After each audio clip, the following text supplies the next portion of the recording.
Okay, we are in March. No, we are in April.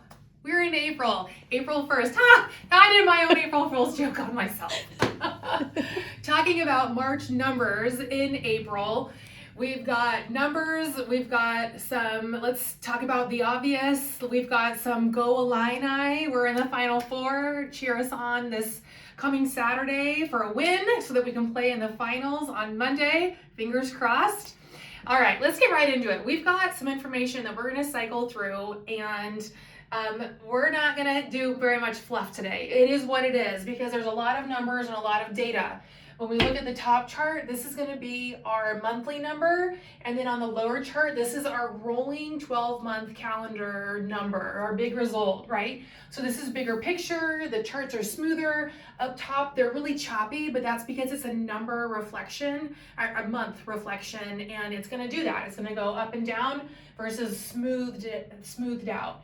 All right, so our average sales price was actually down 1% this March versus March of 2025 for an average sales price of $267.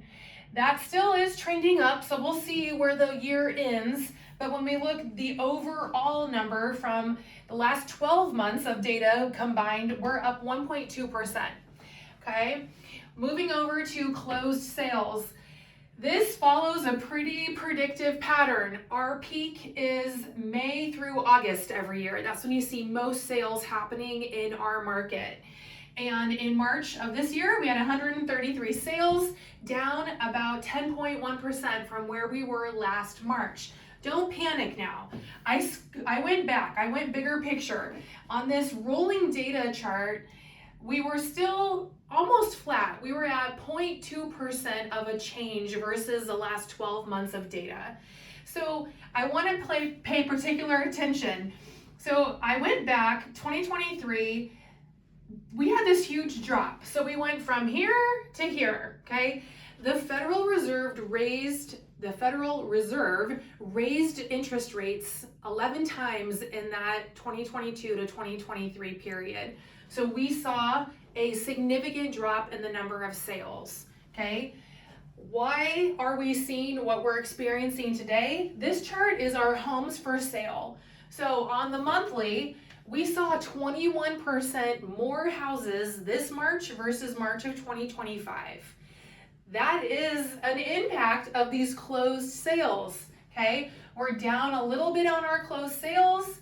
People are hesitant to put their house on the market. They're hesitant to go under contract to buy, which means that we have inventory building. But here's the don't panic button. We do need to talk about the obvious, and this is the elephant in the room. The inventory is rising in our area, which means that buyers are getting a little bit of relief. There's more seller competition. Houses are sitting longer on the market, but not too long. I circled a couple panic years. 2008 was a panic year in our real estate market. We had in March of that year 1,470 closed sales. 2020, that was another pandemic kind of panic year. We had 813 houses sell that year. We are in a different kind of panic. In 2026, in March of this year, we had 284 home sales.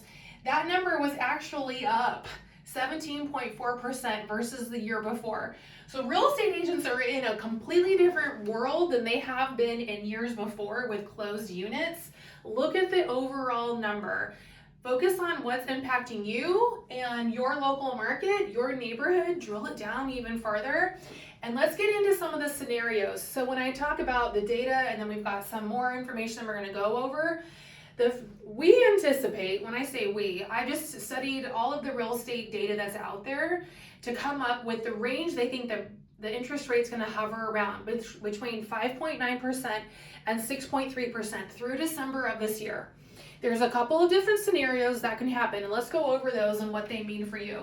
So the best case scenario would be if rates were between 6 to 6.5%, we would slowly drift into the fives by the end of the year, and then the market would slowly unlock.